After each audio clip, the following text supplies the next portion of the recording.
And she said, you know what? If you just go upstairs and grab one of the Weston umbrellas out of the like change room umbrella bin, she's like, those are communal umbrellas. And she's like, kind of operates on an honor system. So she says to me, don't be a dick.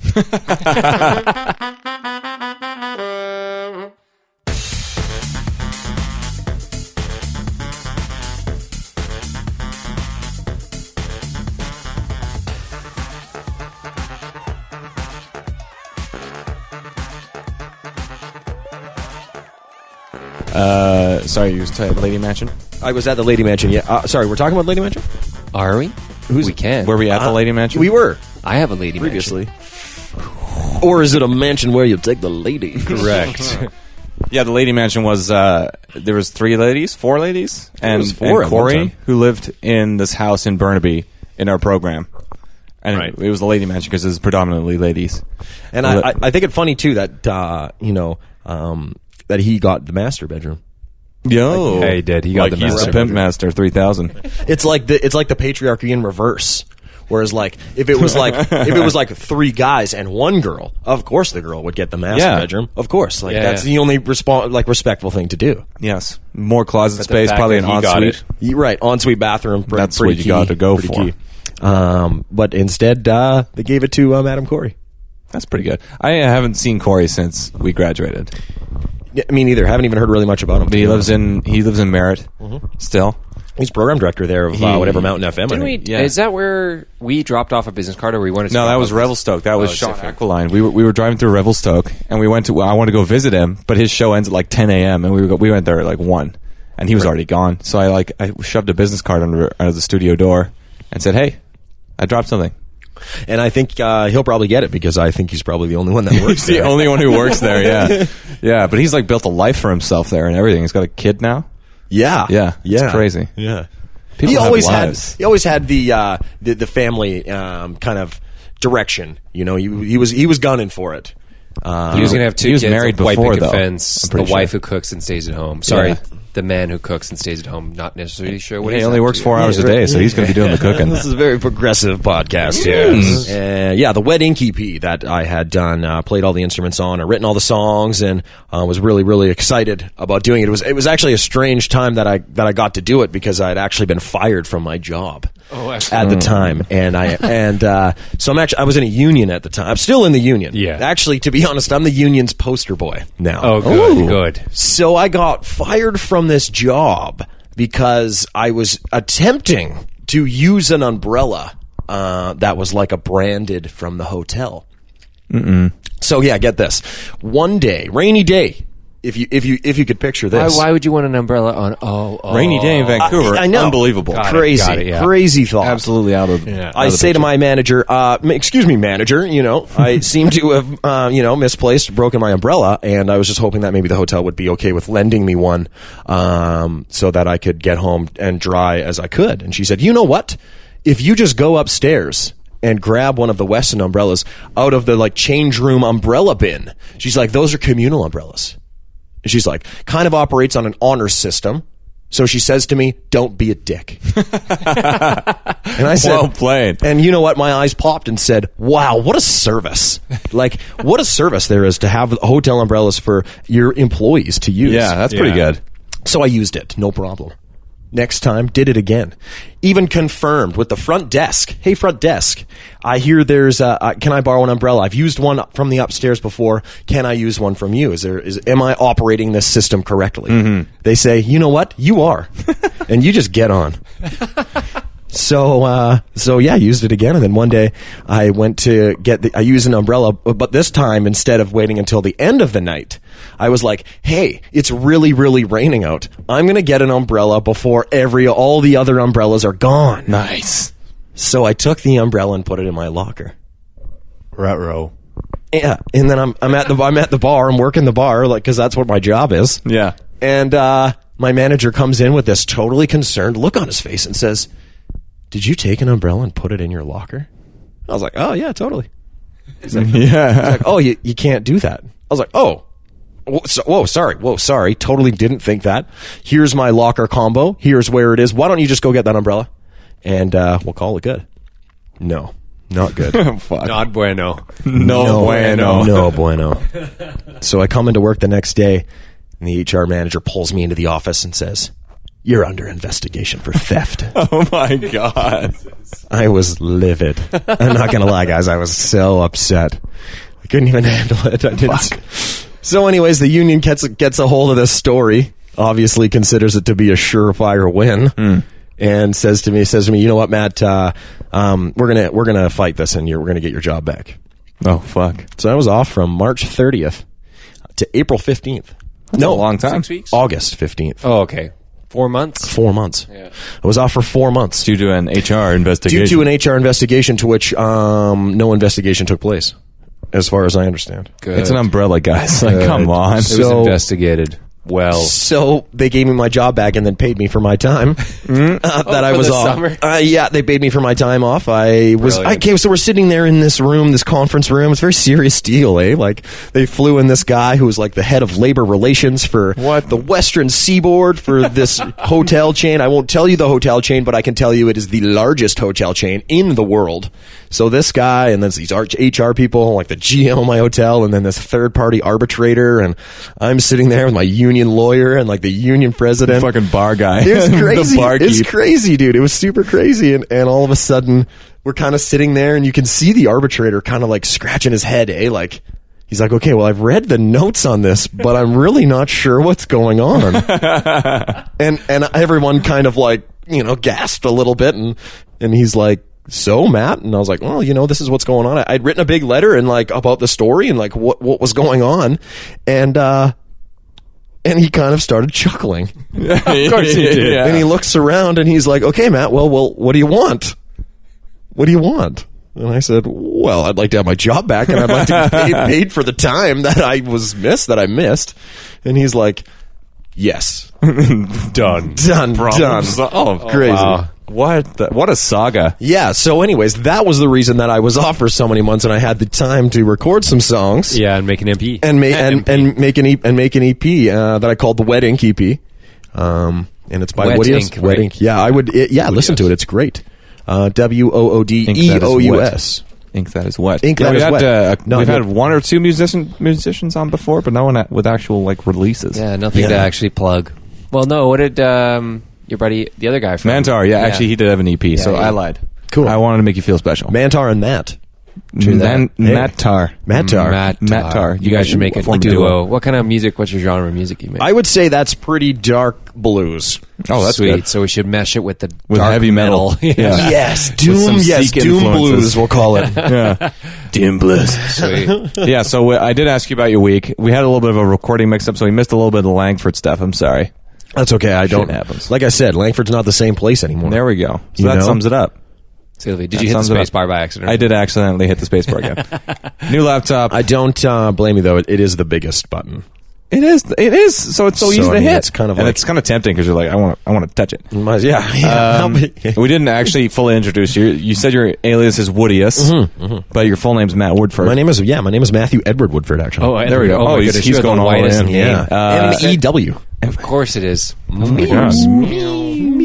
I said when Tim brought it up that he was like, I was like, what's his name? He's like, his name's Matt Woodford. I'm like, Matthew Woodford. I'm like, does this guy belong to the royal family at all? Yeah. And then you said your middle name's Edward. I was like, he is definitely in the royal family. Yes, squad. I was given a patch of land and given a duke, actually. A viscountship. I learned that when I watched The Crown on Netflix because I'm fancy. Girl, you fancy. I am fancy. So we went way back in BCIT doing radio and stuff. Do you still do radio stuff? Tons. Yes. CJSF, I'm correct? production coordinator up at CJSF now. There we go. So making commercials and PSAs and all kinds of stuff. We've got Fun Drive coming up, actually. Not Fun yet. Drive? What do you define? Not What's yet. that? Where we're like, it's a fundraising campaign. Oh, I see. That we need to do because the station needs some upgrades and this kind of thing. And more so, too, like, it's kind of this idea that the community radio sector, very much like the podcasting world, you rely very heavily on your listeners. True. Whereas, you the only way that you're able to get your material out is through them. So, they're... to respect them and to utilize them as like a source and to make quality content so that they continue to support you is kind of this wicked like cycle. True. But that's coming up. It's not for a couple more months, but we just have been talking lots about it. Yeah. And what's behind it? What's going to be involved in creating that? Because you can't just say, "Hey, give me your money." You know, I do stuff, don't I? Right? I'm worthy. Give me your money. That's what Patreon's all about. I was going to say, you can check out our Patreon page. CJRFM. CJSF. Sorry, what did I say? CJRFM. I know things. So it's CJJR or something is like actually JRFM. But that's pretty cool because I used to do the whole production thing for a while in the radio business. And then we were talking just before we got on here how now I'm doing serving and bartending because I make way more money. It is not even in the same place. Not in the same, like I used to make just over $30K a year as a production guy in radio.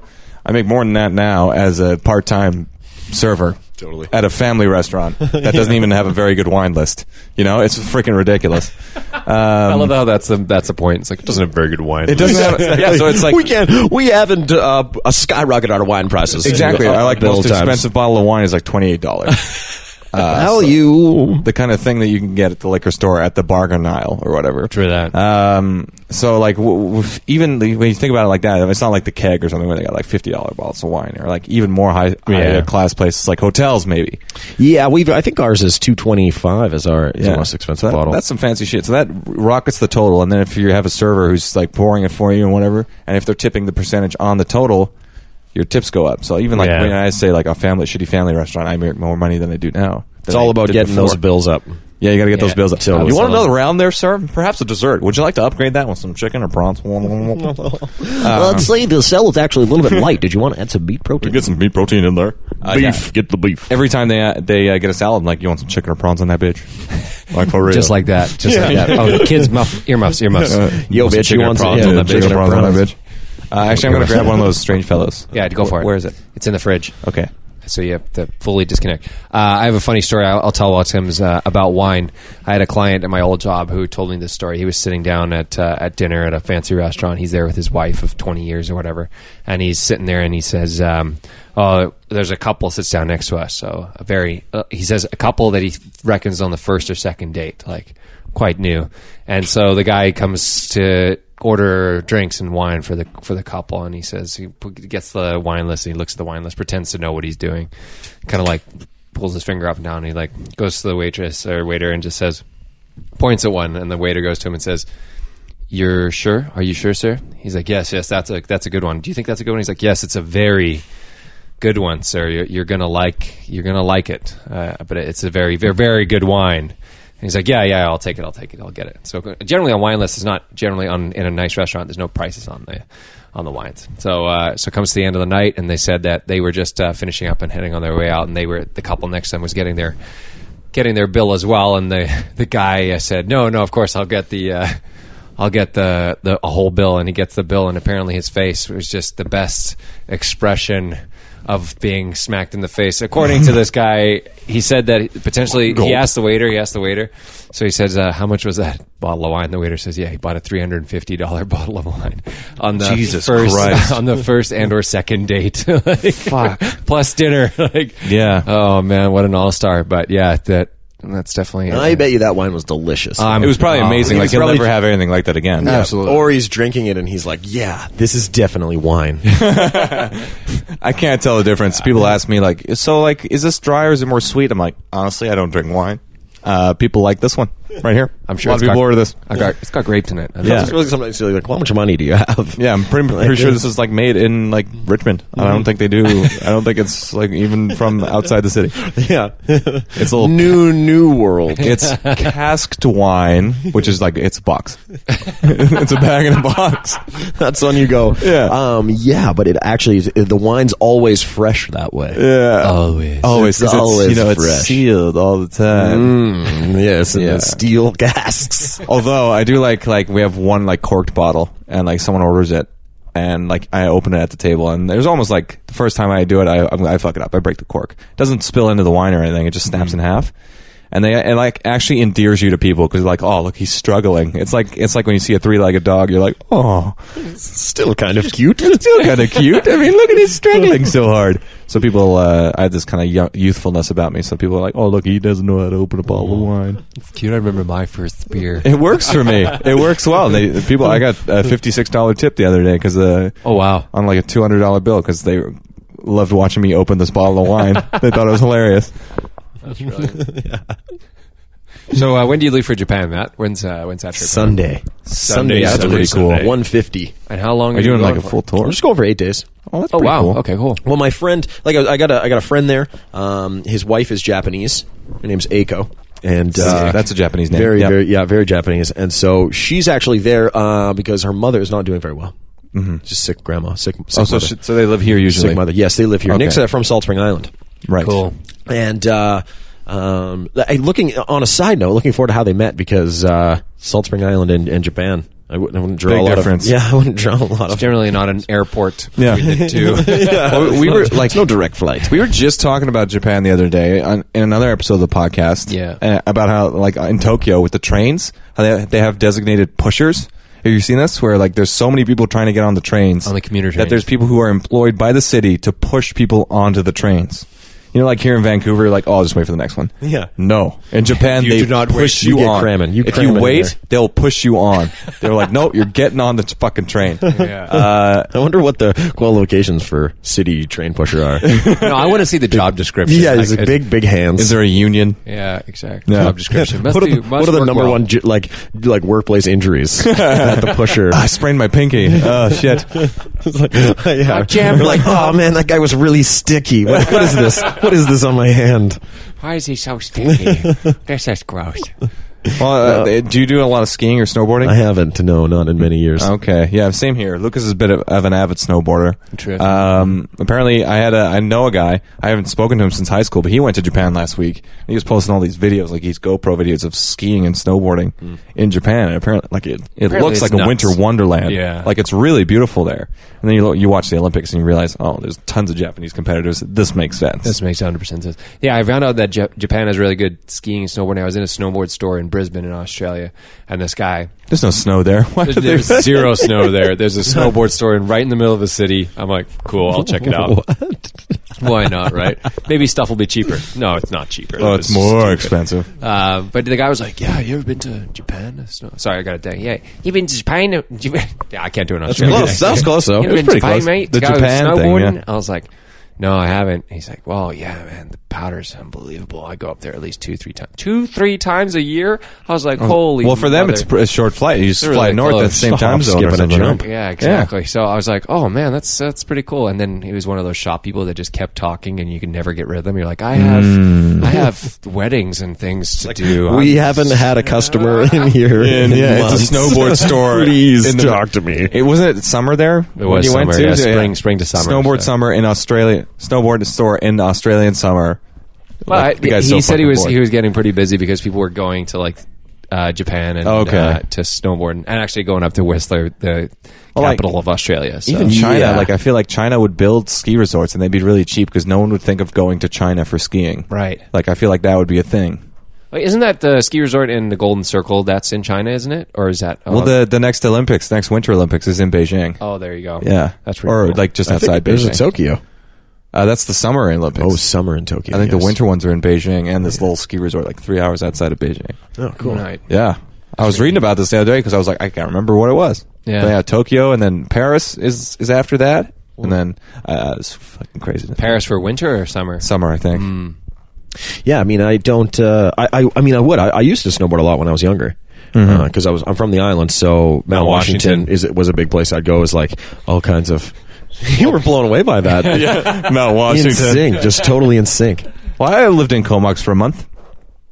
I know about Mount Washington. Sorry, Tim. I've seen it. I've seen Mount I've Washington. been in the foothills. Yes, I have. I cut down my own lumber. I lived off the The old Courtney Comox. Did you go to the Air Force Museum? I did, actually. Yeah, it's pretty good, actually. It's pretty cool. Yeah. And I actually went like the beginning of the snowbird season. So the stunt flyers of snowbirds, I got to meet all of them. And then I got posters signed by them and watched them doing their practice runs because I was interning at a radio station there. So it was actually the perfect place for me to go because I got to like see all this cool shit, aircraft wise. Were they in their flight suits when you? They were these bright red flight suits. I think they're their ceremonial flight suits, and then they wear like military green ones during. But like they looked fucking ballin'. Like these guys were like, "What's up?" I fly. Well, it's like in Top Gun where they wear the nice white suits. Yeah.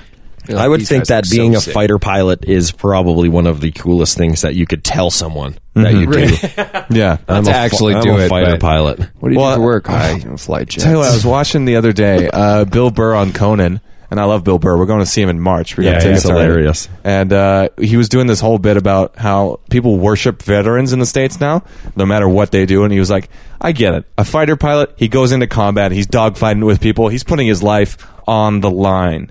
But if you're the guy on the deck of the ship that just points towards the battle, do you really deserve the same kind of recognition?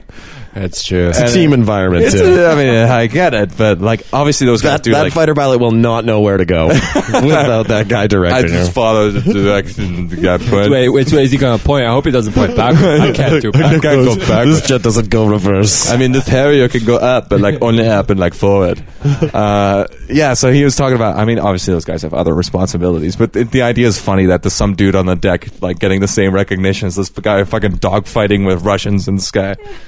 Apparently, there's a real life Top Gun. So there's a school of Top Gun in the States, and if you quote the movie Top Gun, it's punishable by like a week of cleaning the toilets or something. Like it's They're latrines. Okay, I guess it's military. Whatever the worst punishment you can think of in the military would be, it's handed out to you if you quote Top Gun, if you talk about Top Gun in that sense. I don't know. I feel like definitely you, Woody, would be the guy who constantly does it once a week, every week. Doesn't matter. You don't care about the punishment. You do it just for the cool factor. Just for fun, yeah. I'd be like the flyby. And when he does the flyby, I think that's something. Permission to buzz the tower.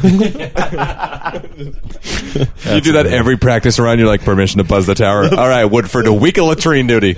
I know. I'll be like, totally worth it. My favorite one is he was inverted. And he's like, we were keeping up foreign relations, giving them the bird, the finger. I know what the finger is, Goose. I know what the bird is, Goose. That's my favorite line where she's like, I know what the bird is. He's like, okay. They're making a sequel now. Oh, they are doing it. Yeah, Tom Cruise is obviously in. Obviously. Is he going to be the like sage instructor character? Maybe. That would be cool. Who and they're like, oh God, I wish how are we going to get on? How are we going to get on? We can't do it without our fearless leader, Maverick. And then out of the smoke walks a like gorgeous Tom Cruise, like who's just chiseled, like more than usual. Yeah, more exactly. Yeah, more Ethan Hawke than usual. More Ethan Hunt. Yeah, he might even be having. He might have a tiger. A fucking something. He's riding it into the. Here we go. Yeah. He's riding a tiger. Like with the new Mission Impossible's coming out this year, and I watched this feature the other day of him. He actually learned how to fly a helicopter for the movie. Decent. So he took 3 months of his life and just dedicated that to learning and not just like flying a helicopter, like he does all the stunts in the helicopter. Of course he fucking does. Totally does. Like that they usually like reserve for former Air Force pilots, but he learned how to do it in 3 months and he did it. And they're like showing him going through these ravines in New Zealand and like dropping off a fucking waterfall in this helicopter on his own because no one else wants to go in there with him. The cameraman's like, no. Because nobody says no to Tom Cruise. Yeah, the cameraman's like, I don't want to do this. So they strapped up cameras and he was like, I was going to say, gave him a GoPro. Yeah. Go for it. And then they actually chased him through. And they said like, yeah, we have 2 helicopters on camera and then six camera helicopters like following them. And I was like, what the fuck is going on? Being like an actor. Is a famous actor. Like a famous actor. All of a sudden, you're like, you know what? I have this role coming. I'm playing Prince Arthur. I gotta be a sword. I obviously have to be a swordsman. Yeah. All of a sudden, boom. Next thing you know, you are. What's the like sword fight? Sword play? Sword play. Sword play. I guess. There's like sword master. Like what is the dog training, fighting? Dog fighting to like jets, aerial fights. What is the equal to? I would say dueling or like dueling. Duel master. What's the Olympic sport? The Fencing? Fencing. Mm-hmm. Yeah. That's like more of finesse though. That's like that's more technique over. That's actually one trying sport. to kill somebody. Yeah, like I don't understand the rules in that one. I have no idea. Yeah, I think like strikes all of a sudden they and just pokes like they hit each other. They've hit each other the same amount of times. Yeah. And then one person's hand gets risen up. You're like, what? And you're not allowed to go. The for other the guy face. just like look like through his mask that he's like, yeah, I totally lost that battle. And it's like, fuck, that guy's got a spear like nobody's audience is business. like, what that the guy knows how to spear a bitch.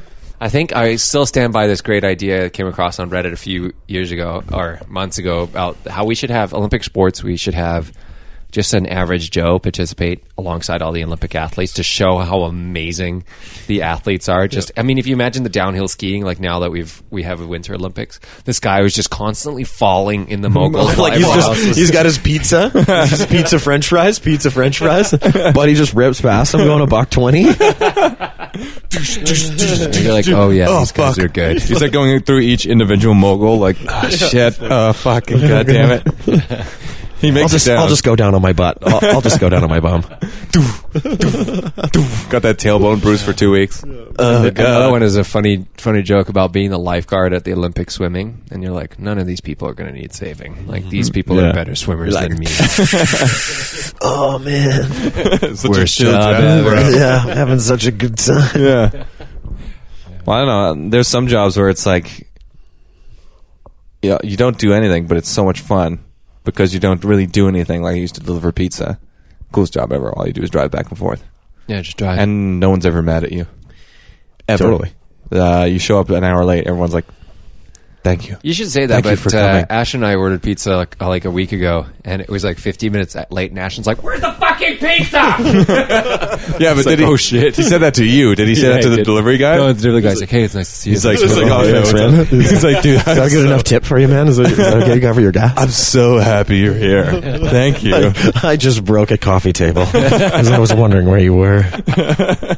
Yeah, there was always that thing where like I even had I delivered once, and then the person's like taking the pizza back inside, and I hear someone yell from the, well, that took a fucking long time, and like they'd never actually come to the door and say that to me, but they would say it to like the person getting the pizza from the front door. So that's what I liked about that job. No one ever gets mad at the pizza guy. No one gets mad at the pizza guy. One of my favorite jobs actually is I worked as at this transitional home for brain injury survivors. Oh, wow. And so anyways, it was like a multi kind of stage program, and the last stage of the program was like a reintegration into independent living. So they moved into this building, and you know they get their own apartment, and they start working on budgeting and this kind of thing. But anyways, when they first started the program, there was 24-hour support. So they needed someone to work the night shifts, the 12-hour night shifts, 9 to 9. Oof. And sleeping, snoozing most of the time. Cool. You know, like almost to the point where like it's weird to be at work and be like, man, I'm bored. Yeah. Like what else can I be doing right now? Like kind of sitting around like, I guess I'll go to bed. Like, yeah. Should I sleep? Yeah, just take some time. time. A nap. Yeah. I had that. Like, Yeah. I am wiped. I had that a little bit. Like I worked in Saskatchewan in radio, and my job was commercials for 3 radio stations. That's all I did. But some days, you know, some seasons, like a couple months, we were just getting no sales, so there's no ads. So I just sit on my computer playing Minesweeper, going online playing Tetris, you know, talking to people in the office, walking around. You're like, I'm so fucking bored. I want to go home. And then I went home because I lived in Regina. I was living alone. I was like, I am so fucking bored. I want to go to work. Yeah. Like, I want to talk to somebody. I don't know anybody here. This sucks. And then it would go on this weird cycle. And then, like, after a few months, obviously you make some friends and, like, you meet some people, so you get to do stuff. But, like, there was that little weird cycle where it's like, I'm bored at work. I'm bored at home. I want to go to work. Oh, I'm bored I'm bored at work. I want to go home. Oh, no, I'm bored at home. I want to go to work. And then the same thing kind of happened even when I came back to the Lower Mainline. I worked in Surrey at a radio station, and it was only like 2 hours of work per day, really. Like, if I did anything else, I would just be, like, making shit up to do. And it was like, fuck, I'm so bored. And I would come home, I'm like, Fuck. yeah, but, so like, I could have bored. done this today, and I could have done that today. And I was like, So many projects. I guess I Yeah, could there's have. so many other things to I do. have so many other than being at work. projects, yeah. Oh, would you look at that? Netflix. Yeah, And everyone thinks, now- like, oh, I would use my time productively if I had free time, but, like, no one does. And now you're in the service industry. I am in the service industry, yeah. Which 6 that actually years, keeps you man. going. It keeps like you're busy It's most busy of the as time. fuck in the service industry. Yeah, man. you're Like, always busy. That's work for sure. Time It's flies. nice though, because like Yeah. you're done in like a matter of it feels like a couple hours is you've gone through 8 hours already. Super quick. Yeah, Did I Like- tell you? I was going to say that's one of the main reasons I think people from Saskatchewan really know how to drink. We met these two guys when we were traveling in Australia who were just, this one guy, I'm pretty sure he woke up at 9 o'clock the one morning. We were camping and woke up at 9 o'clock. He had a beer in his hand, and 9 o'clock at night he'd had a beer in his hand every time I'd seen him. And it was not the same beer. Like, don't get me wrong. Like, he had bought a 24 pack of Australian beer, which probably cost him like $800. And he was just cruising it back. Like, this is an oil fields, like, bored out of his head. Yeah. Alberta, Saskatchewan people, man. Don't mess with them. Don't mess with them. Yeah. They're fucking some purebreds out there, that's for sure. Bored. Yeah, I actually, like, that's when I started to kind of like regularly drink. Was when I would go out after work with people that I work with in Saskatchewan, and then you're watching them drink, and you're like, oh my god, they're not slowing down, and they're not even phased. Like, nothing's happening to them. They're still going, and nothing's happening. Like, I learned a lot from those Saskatchewan folks. I learned a lot. Good people out there. You know what? I really think that that drinking is probably the most hilarious pastime that you can have. Right. Oh, yeah. You know, and it's so widely accepted. Like so I'm watching the Jay and Dan podcast, or watching Jay and Dan there. Yeah. No, it was the Tim Hortons like Sports Center one. They were in Pyeongchang. And he was talking about like hockey dads. Oh yeah, and how like the hockey dads were all getting together because all the sons of the team, you know, were playing, and so all the dads were together. And he's like, "Oh yeah, there's some drinking going on there." And then they pan to the box, and they're just hammered. These guys, like, there's just beers all over the place. And I thought that was so funny because I'm watching that. I'm like, I got a beer in my hand, you know, like watching them drink. I just think it's so funny how there's poison available to us, like widespread, directly affects your brain. Like, and literally its purpose is to fuck you up. And everyone's like just chugging it back, man. Like, and you always like during. I mean, everyone tells this story. Everyone's during. It's like, yeah, I fucking love drinking. I love drinking. Next day, you're like, I'm never gonna drink again. That night, you're like, I could have a beer. You're like, oh man, I wish I could get this hangover. And then someone's like, well, you should have a beer. Yeah, just to unwind. Yeah, exactly. We have Caesars for a reason. Well, even yesterday, like, I worked 10 hours as family day, so it was busy as fuck. I started at 11, like, clocked out at, actually it was like 9:45, so I guess it would be like almost 11 hours. Yeah. It's a big day. It was, double time and a half, I think. Oh, it was, that's why I stayed so long. I was like, I am staying. But at the end, I was like, oh my god, I could just go for a beer. So, like, someone that had to go into the bar to pour some beers for one of their tables, I was like, hey, just, like, pour an extra Belgian Moon for me. And they're like, all right. So when I'm doing my cash out at the end of the day, like organizing all my receipts, I'm starting to drink this pint of beer, and I'm like, it is going down way faster than I thought it was. And then all of a sudden I'm like, oh fuck, I want more, but I'm like, no, I gotta fucking drive home. But like, it kind of levels you out at the end of a work day, and I think that's what a lot of people like. Yeah. Because I was wired. I was like high strung at the end of the day. I was like, fuck. I had just one. I was like, I'm good. It's like a little social cue that's all of a sudden it's like, okay, now we're rounding into the next part of my day. Yeah. Like, I don't have to work anymore, and now I can really just kick it up and enjoy myself. I'm going to sit on the couch, watch hockey with the other... No, there's no other dads here. They're at home watching their sons on TV, so 6 beers it is. They're accomplished. Yeah. Fellas. Tim, Matt... Woody. Lucas. Why'd you come up with the name Woody? Actually, I've been Woody since I was 5 years old. Awesome. I'm Matt Woodford. Do you have any brothers or sisters? I do have a sister, yeah. Oh, okay, so she's not Woody. She's not Woody. Yeah, nor is she Woodette. No. That would be kind of cool, though. No, Woody. damn. Woodies. And, I was a goaltender in hockey. Oh, okay. And so... Do you have any weird twitches? Like, well, if you watch any of the NHL goalies, like, they're weird dudes. They're very superstitious. I had to, if I would look at one side of the stands, I'd have to look at the other. Look that way. I'd be like, okay, my mom's watching, cool. And then I'd look over here, I'd be like, okay, the coach is scolding me. Yeah. Clearly I'm not paying attention. Yeah. And then so the hockey dads, would, whenever I'd make a big save, I'd say, Woody, chant Woody. And it just like never stopped, just continued on. And it's actually just been recently that I've been introducing myself as Woody. Yeah, it's pretty sweet. Because it's kind of funny at the bar, right? Because they call the bar the Wood. Right. And so there's Woody at the bar. People get a kick Woody out at the of Wood. that. Yeah. Right. It's kind of one of my tip tricks. One of your tip tricks? Yeah. Guys, introduce yourself as the Wood at the Wood, and you'll be fine. I have wood at the Wood. I have wood right now. Yeah, sorry. I am the Wood. Now give me your tips. Fuck. There we go. But that's it. And then I was sitting at St. Augustine's having a couple beers. I like that place. Oh, it's awesome, man. Commercial? And so, and they have so many beers on tap. So many. And you know what I think, and this is definitely a cultural thing in the last few years, the descriptions. Because I think people have always understood the descriptions of wine of being a little outrageous, a little like pretentious. Like, we get it. There's dirt in it. Like, it's terra firma. There's grapes. Oh, really? There's grapes in this wine? I understand. Why do these grapes taste like oranges?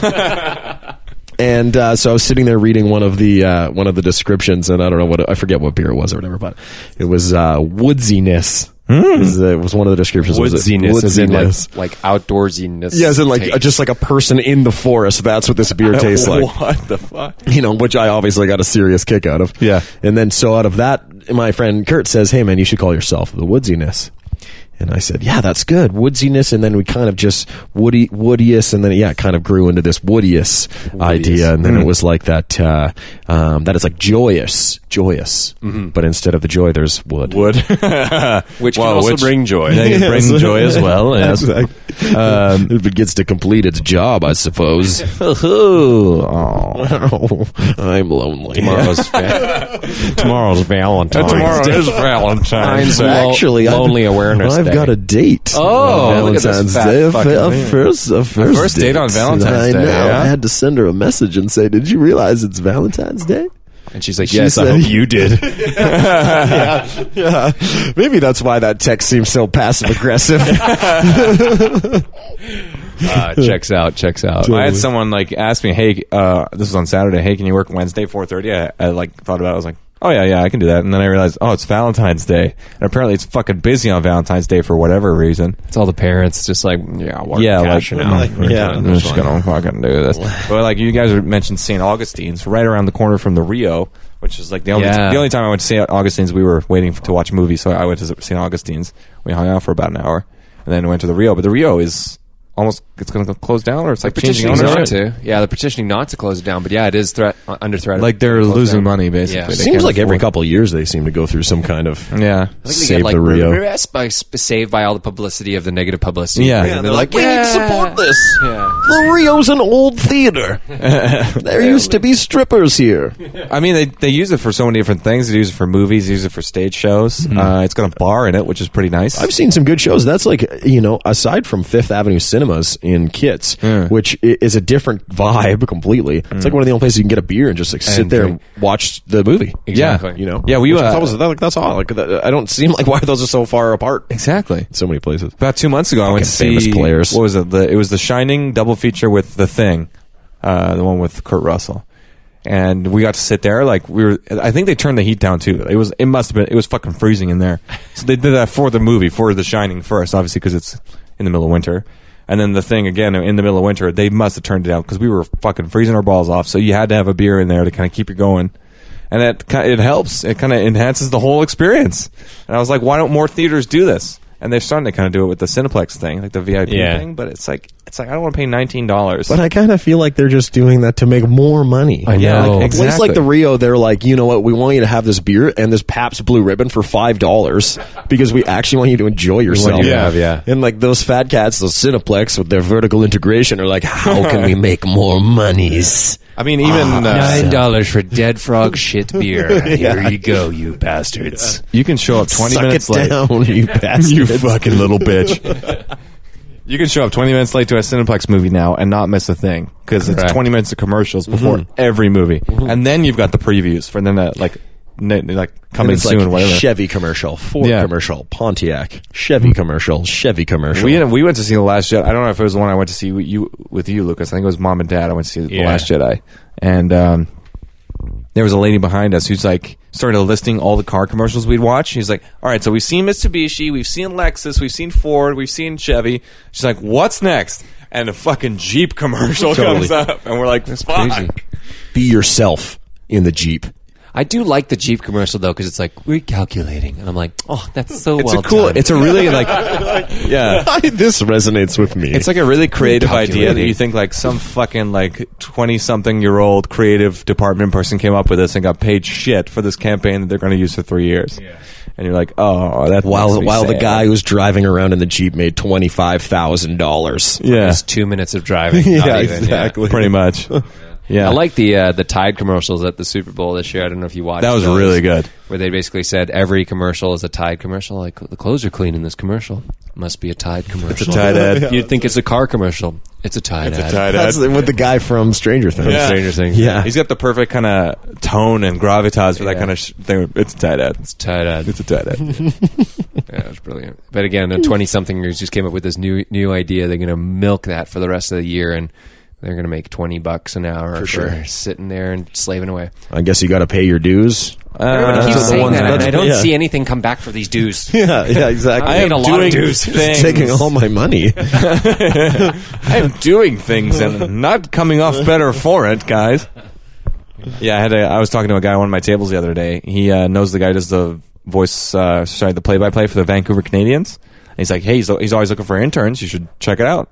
I was like, yeah, the kind of radio thing, I kind of like, put that on the back burner because, there's not a lot of money in it. It's kind of not exactly what I expected. It's a lot of automation nowadays, blah, blah, blah, blah, blah. And he's like, yeah, well, you got to pay your dues. I was like, that's great for someone who's like already where they want to be. Like, Thanks for securing all the wealth, baby boomer. yeah. Good, congratulations, you have all the money. We fucking get it, man. I appreciate the sentiment, dude, but it's like, there's not that kind of payoff that you want, really. Immediate. It shouldn't be like, oh, I got to work at this job 20 years to get what I want. It's like, no, there's got to be some instant gratification. And some people say, fucking millennials, they're avocado toast, instant gratification bullshit. And I'm like, well, there's got to be some, Yeah, it's called incentive. Yeah, it's called incentive. the money. Yeah, give me motivation to do a good job. I'm not going to work in a coal mine, get iron lung for 20 years because it'll pay off in the end because you got to pay your dues like we all did it. Like, no. I'm finally free to spend all this money. Got lung cancer. Whoops, Yeah. I'm dead. Lung cancer, bitch. That'll get you. It'll get you, that lung cancer. It'll get you. Well, Lucas, you started a new job last week. How's that working out for you? It's good. I mean, I'm kind of a week in, and You're all dressed up. It's nice. I know. What is the task? What is it? I'm unsure. I'm very, very unsure. Do I even work here? Yeah, today I worked on two things. I'm not sure if you're they're going to help at all. You're technically a contractor, right? Yeah, I'm a contractor. I drew a couple shoes, and then I made a great potato or popsicle stick for it. I really lost it there for a second. I was like, huh? I wasn't sure I was the one telling that joke. Like, come on, other Matt. Is it me? This other Matt looking around. So you're a contractor. Yeah. What are you contracting? So it's it's in software, so it's implementing new software. I imagine the next month or so it'll get busy, but for now it's kind of just waiting for everybody else to finish their jobs. So they hired me a little sooner than maybe they should have, but Yeah, they're paying you. They're paying me. I get to. Are you a coordinator or anything? Like, are you at the top and you kind of have to be thinking about implementing different strategies, man? Strategies. I'm in there to demo and train people on stuff, but yeah, it's like until the software goes live in June, so I have until then to wait. So to set up my whole plan, my game plan. So I'm taking my time learning and living the That's dream. pretty cool. You were saying like you got introduced to the office or like toured around the office by someone who didn't know where everything was. I got toured around the office by another contractor. She's like, yeah, so here's where I don't know what these people do, but they're here. They're here. Look at how hard they're working. They are typing things into those computers. There's a set of people that all have the headset on. Like they're obviously taking a lot of phone calls all day. Yeah. They all look really hilarious sitting there with their little headset on. You're like, Yeah. you guys look like you're Hello, important. just a moment. Just a moment. Let me patch you please. through. Mr. Hello, Johnson, hold, please. Mr. Johnson's office. Hello, hold, please. Mr. Johnson's office. Oh, Mr. Johnson. Excuse me, sir. Sir, lower your voice. Lower your voice, sir. Lower your voice. I will call HR. I will call them. Yes, Mr. Johnson. So you had to go right like- next to Mr. Wood. Mr. Wood. Mr. Big Wood. and Mr. Over here is the hallway. This is where people walk up and down. There's to a get water to cooler. different places. Oh yeah, so she didn't even show me where like the kitchen was. Well, she did because it's literally from my desk I can see the kitchen. She's like, "Oh yeah, and there's the kitchen." I was like, I had figured that much I think out. I got that much. But then like There's a sink in the kitchen. There's a an refrigerator. hour later I had to pee and I was like, I don't know where the fucking bathroom is. So I was like, excuse me, where's the bathroom? I had that for a while. I was this one building I worked in. I was on my studio on one end, and then the offices were on the other end. The control rooms in between, bathrooms, everything else. But it's like it had this large circular hallway that went around everything, so you can kind of walk around it and try and find what you're looking for. But my first week, I just kept walking because I didn't know there was little corridors in between that you could go into for bathrooms, for offices, for like server rooms, stuff like that. So I kept walking around the circle, and I walked through everyone's cubicles, like kind of like, hey everybody, and they're like, hey, what's like you looking for something? I'm like, oh no, it's just like I'm just walking, like, and then finally on the second rotation, figure out, oh, there's the fucking bathroom in this tiny little hallway, like with no lights and the lights flickering. There's like a little dwarf in the corner, like doing crack cocaine or something. I'm like, Come on in. yeah, come on in. I'm like, okay. Regina was a weird time. I always feel like people in cubicles too is sometimes it's like a deserted island in there. They're just like so excited to see you. Yeah. Oh God, thank you. If only they tear these fucking plastic walls down, that would just make my day a whole lot Like they better. existed outside of this. Yeah. This office I have has two cubicles next to each other. Like the office I was in before was only a single cubicle and a stand-up pisser. And I don't know what's that called, the urinal. Are you talking about bathrooms now? In the bathroom, sorry, yeah. No, not the, yeah, I'm talking about cubicles that you shit in, not the cubicles that you stand in. Okay, fair enough. But so the office has, this one has two shitters right next to each other. I haven't experienced that in an office setting yet. I've experienced it in like a public setting, like I've been in a mall or something and had a shitter right next to another one. Yeah. But I've never had like sit down at the toilet and see somebody else's nice shoes underneath the cubicle there, and they obviously saw my nice shoes, and you're just sitting there like, wonder how this guy's day's going. And then later in the day, you're going to realize that you see that guy with the same You shoes. see him, you're like, nice, he took a 20-minute poop too. That's right on. Oh, you fucking dirty bastard. See, and now it would be, would it be appropriate to be like, smells healthy, bro? Yeah, dude, that's a good flow. You get a good flow right there. Sometimes I sit down. This is a strange story. I was in a airport in Peru a couple years ago, and I always, whenever I talk to people about going to Peru, they're like, "Oh, I got sick. You got really sick while I was in Peru." I was like, "Oh, okay, cool." So I just figured I was going to get sick, but I'd traveled for a couple like 5-6 weeks before that, and hadn't gotten sick yet. And I was in the hotel, and I was like, in the airport. And I was like, I got to go to the bathroom. And I was, so I sat down or whatever, and all of a sudden the guy who sits down beside me was obviously getting quite ill. Oh God! And it was like I had literally been in Peru for maybe 20 minutes, and there's this sit down beside this guy. And I was like, oh God, I know it's coming. I know it's coming. Like just I don't even care. Just let's get it over with here. Just do it. He's like, I'm sorry. Don't eat the mayo. Yeah. Don't use the table sauce. No tap water. Bottled water only. We had that, like, we went to Italy 2012, and like wanted into one of the bathrooms, and I was about to fill up my water bottle. I was only 18. I was like, I can do this. I don't give a shit about nothing. And this American guy comes up to me. He's like, hey, don't use the taps. I'm like, sorry? He's like, don't use the taps. The water's, it's no good. I'm like, okay. And then he just left. And it was like this weirdest interaction because he just came out to me like, hey, just don't use the taps. And it's like this serious American voice. Super serious. Like, I think Canadians have a more relaxed way of speaking. He was just very, listen here, son. Just like, he was about my dad's age, and I was like, you don't want to use that water there. It's no good. You'd think that would be fine there. It's in the first world, aren't they? Yeah, they're pretty first worldy. Yeah, I assumed it would be. That's why. But it was that fucking. It was like the train station bathroom that you have to pay to get in.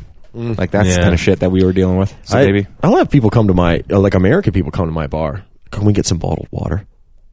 I'm like, oh, you guys can drink the water here. It's They're actually like, fresher than any. And then I turn around and say, yeah, like Dasani and like all that stuff that comes from here. Like it comes from Coquitlam. It's just like right over there. And they're like, oh, no. No way. Really? And I'm like, Canadians have civilization? Yeah. It's like, and I get it. Like, it's probably like a huge conspiracy with like the bottled water folks anyways, who were just like trying to make more money or whatever. And they like just scared everyone.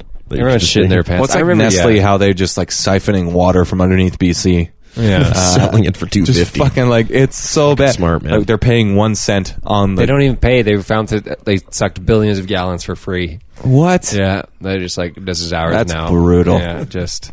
the commodification of fucking public resource. It's like a human right to have water. Yeah, absolutely. Like, you can't just take it and then sell it back to the same people you took it from. But Tim, capitalism. No, I think it's like lack of regulation and fucking... absolutely. And the government just doing like, well, we were making 10 cents for every free thing we had out there before, so it's for every 10 bottles we sell, we give 1 to the third world. Yeah, and then they accidentally drop it on the way there, so about a quarter of that only really makes it to the people. Shit. Matt Damon's going to have a lot of work ahead of him. Yeah, he's not going to be happy. Poor fucking Matt Damon. Leonardo and DiCaprio are just going to be... Leonardo and DiCaprio? Yeah, there's 2 different people. No. I'm convinced there's 2 different people. There's the guy from Titanic and the guy from Wolf of Wall Street. And they're 2 different people. They're 2 different people. Yeah. The one in Wolf of Wall Street had better moves, that's for sure. True. The guy in Titanic was kind of a bitch. Kind of a dick. Just wanted pussy. To paint French girls. Let's icy cold water kill him. Like one of your French girls. Drop it like one of your French girls. Come over here. Oh. I don't know how many times I watched that steamy Model T scene, though. Yikes. It is a Model T. You know what's funny about that? Like when I was a little bit younger, watching movies, and I've seen the movie so many times. I know that there's nothing in it, but I'm like, maybe here it comes. Maybe for some way I'll get to see something. Maybe I'm getting the adult version. Yeah, or like more in the like the drawing scene. You get more in there, like when she's like uncovering herself, like draw me like one of your French girls. You get more in that than you do in the Model T. True, that is true. Yeah. Maybe it's the illusion that I like to know. Yes. Like, what's happening? Oh, God. I know that something's happening. Yeah, exactly. Yeah. It's not a bad idea. Titanic must be old as hell, that movie now. 94, isn't it? Or 99? I don't know. James Cameron. You really just spanned almost the entire 90s. It came out between 1990 and 1999. I don't want to search on the laptop because I don't want to accidentally pause it again. Fucking spacebar. That spacebar has had it out for me since I bought this piece of shit. And I call it a piece of shit. This laptop could send a car to Mars. Like, it honestly could. It's a fucking beautiful machine. Look at it. It's pretty nice. Very sleek. Oh, it's very sleek. It's very sleek. Custom made, bitch. Sorry, I didn't mean to call you a bitch. I didn't mean to call you a bitch. No, but like, apparently when you I ordered it straight from Dell.com or Dell.ca, whatever, I guess. And they only make it when you order it. So like, this one was made when I ordered it. And you can get like a fingerprint reader added if you want. You can get a whole bunch of shit added. I didn't because it's like really expensive. But plus, what's the point of a fingerprint reader on a laptop? I know. I have a 4-digit code, which is just like. And what if it doesn't work? Yeah. What if all of a sudden it stops working and now this entire machine is just devoid? Exactly. Well, I got one on the back of my phone, which like works pretty quick. Like I could just like tap it and it just opens. Like, that's pretty cool. But like. Now I've become dependent on it where, like, I'll hit it and it's, like, unable to read fingerprint. What the fuck? It's because I've been eating Doritos or some shit. And it's, like, Dorito dust. And you're like, what the fuck? This isn't working. Try the other finger that I've programmed, which is my middle finger. Oh, it's not working. Oh, it's because I just, like, go full handful for the Doritos. Doritos are a 2-hand job, man. Oh.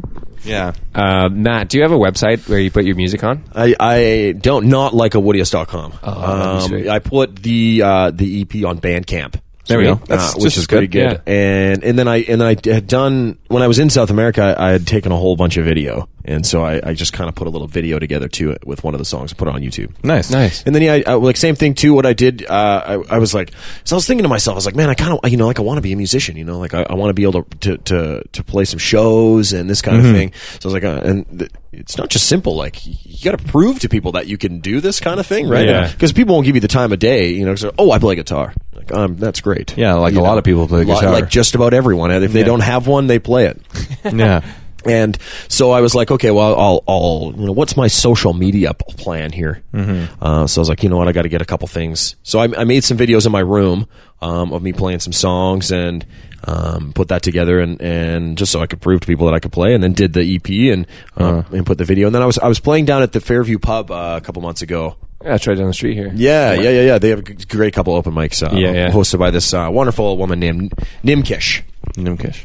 And so yeah, I was down there. It was in October, I guess. It was a couple months ago now. So there's a song of me playing there, and that's cool. Yeah, I mean, so your recording studio, is that in your place, or is it like removed from you? No, I mean, man, I would love for it to go somewhere else. That's the thing I've been noticing about, especially when it comes to like collaboration, because I'm like, what I need is a female vocalist. Like, man, because I sing so low, my voice is so low. It'd be nice to have like that kind of contrast too, because one of the groups that Lucas and I really like is July Talk, and that contrast that they have. Like, this guy's got this really gruff voice, and then she's got the sweetest voice, and she's just like a little jelly bean, like she's just tiny. Yeah, absolutely. So that kind of and then all of a sudden I think to myself, I have to invite this person over to your house.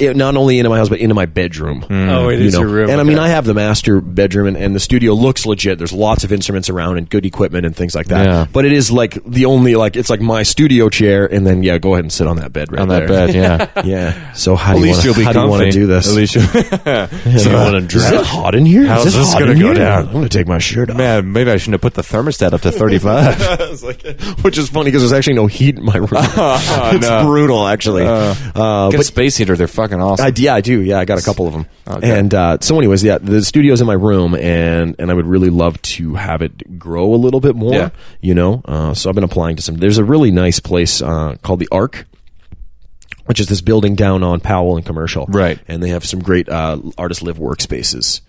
So you can like rent by the hour or no, I would live there. I would live there. Oh, shit. Yeah. So it's like, 6, I think they're probably anywhere between 400 and like 900 to 1,000 square feet for different places of different monetary value. Yeah. Depending on, but the thing is you have to prove your art. You have to, like, this is what you do. They want you to show not only that you have an online presence, but you have a following, and that you are dedicated to what it is that you do. Because obviously housing in this place is so crazy in this city, and people will go to all kinds of lengths to maybe not tell the truth. Right? Be a little bit untrue about what they do and whatnot. So they don't want people just coming in to because there's a lot of benefits to working there. It's got a full wood shop. Like a full metal shop and a dance studio and isolated rooms to do recording, and it's very, very cool. Well, it's kind of like a very cool creative environment. So you're surrounded by like-minded people, and you're doing the same sort of stuff. No, obviously not the same discipline, but I think that probably the broader spectrum, the better, I would think. Yeah. I've been really, really hoping for that, because other than that, I'm not really sure where to go from it, because if you don't making money, like how you make money being creative is like very paradoxical. Yeah, it's so we'll see. Well, plus, I mean, nowadays with the internet, I mean, anyone and their fucking grandma can become quote unquote famous, but there's such an overflow of content in every genre, in every aspect, music, visual arts, so on and so forth. There's just so much out there now. It's even harder and harder to get noticed. That's right. By whoever it would be to help you propel yourself.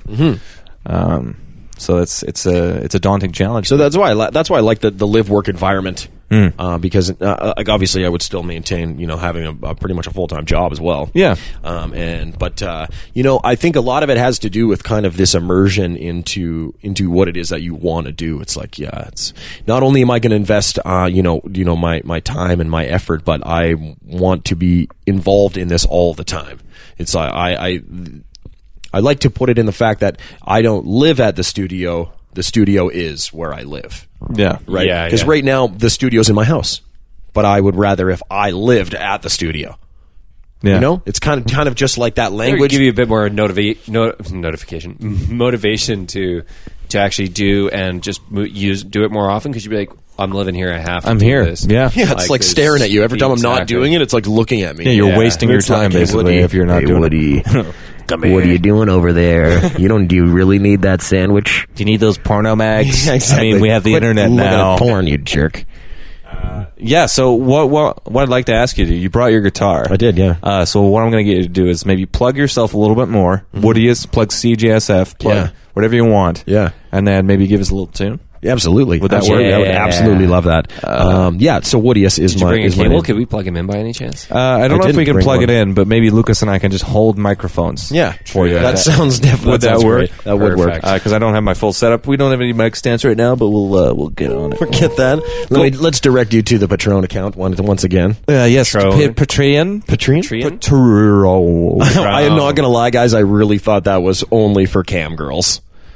I think it was Patreon? at first. Yeah, At first I thought probably it good. was. because like every time I'm like cruising, it's because I follow the Suicide Girls. If you know this, I've heard. Yeah. So, anyways, it's just a group of women, and they ask for donations? They have lots of tattoos and stuff like that, and Yeah. I follow them on Instagram, and so I'll look at them. This girl's cute, or whatever, and all of a sudden it says like Patron. It's like free cam shows. Patron.com. You click on it, and it's just You try to donate money. very, very much a cam show. Yeah. And some of them are like, Excellent. this is my wish list. Fuck. And I don't know. Yeah, no. Well, there's a girl I work with who's trying to get a sugar daddy, like actively trying to Yeah. get one, and I'm trying to discover this world that I didn't know existed, and then she's explaining it to me. I'm like, there are dudes, like there's a whole website dedicated to it and stuff. Holy like that. Oh my cow, buddy. God. There's so much to it. SugarDaddy.com probably. So much to it. It's called Seeking Arrangements, I think, .com, and it's basically, it's sugardaddy.com, basically. There's just so many people with so much money. Yeah. Like, so much money. And they're willing to just pay some 20-something Totally. to just hang out with them twice a week. Yeah. That's what they're paying for. And maybe not even dirty stuff. Like just hang out. I legitimately think that it's not dirty stuff. It's just to like go to the it's movies. like, or, it's like go- discretionary, you Yeah. know? It's just like to hang out. And I'm like, what the fuck? I don't have enough money to like. I gotta get some money. I do gotta get some money. It's like I can't convince girls to hang out with me ever. Like I need some fucking money now. Maybe then I'll finally be loved. I'm so lonely. He says the week of Valentine's Day. Oh, I have nobody. Nobody. Oh boy. Well, do you have a? You don't have a Patreon. You don't, No. but you have a Bandcamp. No, I do have a Bandcamp, yeah. And I mean, like, I actually kind of messed that up because I did put it on for like $5. But I really don't care. I really Yeah, just so you whatever. could get the music out. It's like a proof of concept. Have people Maybe, listen to it. like, hey, look, I'm an artist and I'm willing to do Yeah. this. And you hear this kind of thing. And I just going back to the point, too, about the amount of content there is. It's funny because I feel like it's almost like it's this cyclical thing. Like, the more content that's created, the more, like, hungry the environment is for that content. Yes. You know, if you look at, like, I mean, the most obvious example would be Netflix and the fact that there's, like, that is so huge. Yeah. Like, the amount of people Yeah. who consume content through that platform, and then the amount of artists and creative types that supports is... It feeds on itself. Yeah. Exactly. Because, we're all like, because, binge watching is like in the public vernacular. Yeah. And people Everyone are like, does oh it. man, you were binge watching. Like, yeah, that's awesome. Like, Yeah. Then you're Fist like, bump, bro. Yeah, fist bump, bro. I literally just crushed 15 hours of content in 3 days. I feel good. I look good. No, I don't look good. I mean, but I definitely feel good. I look like no, I don't shit. feel good either. What is that, a Cheeto? Yeah, it is a Cheeto. I'll take that Cheeto. It's like, what? I've watched Star Wars The Clone Wars through like twice already? Shit. Yeah. Guilty pleasure right there. I love that show. But thanks for inviting me on this podcast. This is tons of fun. I was very excited when you asked me. So We have more fun, I think, when we invite people on. Like we enjoy talking to each other, obviously. But when we have a third person, it kind of enhances the whole thing. So it's very nice. Trifecta. It's very nice that you agreed to come on. yeah, I was very happy. Very happy. Perfect. So thanks. We'll plug you one more time. It's Woodeous. Woodeous. How do you spell Woodeous? Wood, obviously. Wood, and then EOUS. EOUS. Cool. Woodeous, just Woodeous. like joyous. Just like joyous, but instead of a joy, there's a wood. Fucking wood in there. And on YouTube, you can check me out. Also, too, I'm usually on air on 90.1 FM on Wednesdays. Wednesdays in so the you can check evening that out. time? Yeah, nope. Usually around noon to 3. Noon to 3. Okay. And then, but yeah, you can tune that station. It's good community radio. I'll do a little community radio plug right now because I've learned so much from that environment, and there's a really a lot of great people who are involved in creating that content. It's all volunteer, so support community radio. Yeah. There's us 90.1. There's CITR 101.9. Yeah. Co-op radio 101.5. Like everyone knows about Nardwar in Vancouver. He's exactly. famous from CITR and beyond. Yeah. I like. Obviously, I say like, oh, I don't like like the way radio is going. It's more the corporate radio side I don't like. Sure. I still got this little bit of a budding love for radio as a medium. because I think it's really fucking cool. That's why we do this podcast. I think it's pretty dope. And stuff like that has, valuable content to share with people. And it's very, and also also invaluable. Like if you, a little invaluable. If you're like, man, I really wish that I knew more about birdhouses. And you're like, That's a great example. oh, well, in 1987, there was a man named Rick Williams who was just a birdhouse aficionado. Is this a true story? No, that was me. That was me being the community radio birdhouse guy. The improv was perfect. Yeah, so you can learn anything from like really hard hitting kind of like journalism and political topics to birdhouses, and we're actually discussing right now if we should do a joint venture with Vancouver Co-op Radio, right? Where they set up a bunch of microphones in Burns Bog, and then stream live on the radio the sounds of Burns Bog. Oh my god! It's incredible. I've driven through Burns Bog. I know what it sounds like. And they're like, is it Burns Bog or is it? Isn't that? That's one in Delta. It's the one in Surrey, Delta area. It's not the landfill. No, it's right next to the landfill. Oh, okay. Then, so I don't think it's that. No, this one had something to do with a lot of frogs. Some bog. Anyways. Somebody's bog. And, I really thought, and we're like sitting around talking about this at the last meeting. They're like, is this in line with what we want? Like, do we want our listeners to be listening to these frog sounds? And everyone's like, you know what? Yeah. I think that is fantastic. And we all kind of were in agreement. Yeah. Yes. Wow. So anything. So community radio support, that's really great. And also like support this podcast because I also had a lot of fun, and it's just people who are excited and creative and just want to express. And I support that like fully. So yeah. Well, thank you, sir. Thank you for coming on, and we'll jump into some music in a sec here.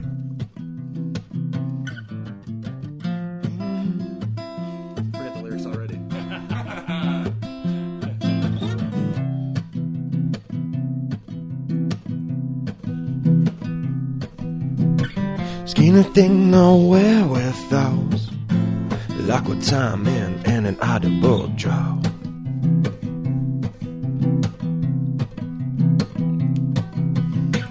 Don't care about the sun or the moon, so as long as we can tear up the room.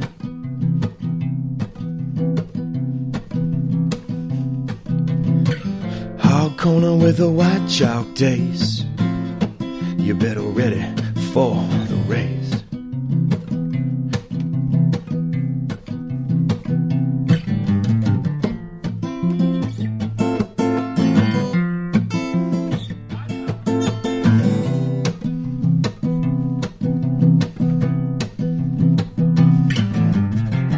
Ain't placing no bows on socks, no Sunday morning next to Salvatore's clocks.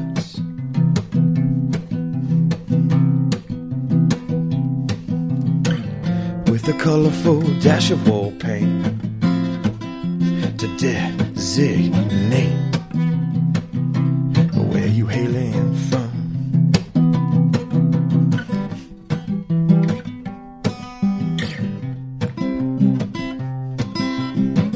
I know I mess things up sometimes. Those words sound better inside of my head. I know I mess things up sometimes. Those words sound better inside of my head, inside my head. In the land of the few and far between, the master puppets and the keeper of dreams,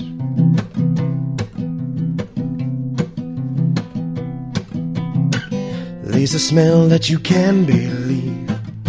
Love's code ripe for sequencing.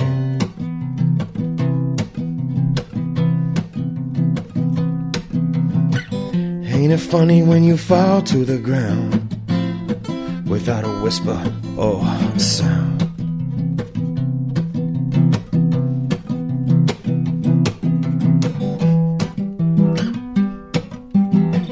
I know I mess things up sometimes. Those words sound better inside of my head. I know I mess it up, those words sound better inside my head, inside my head, inside.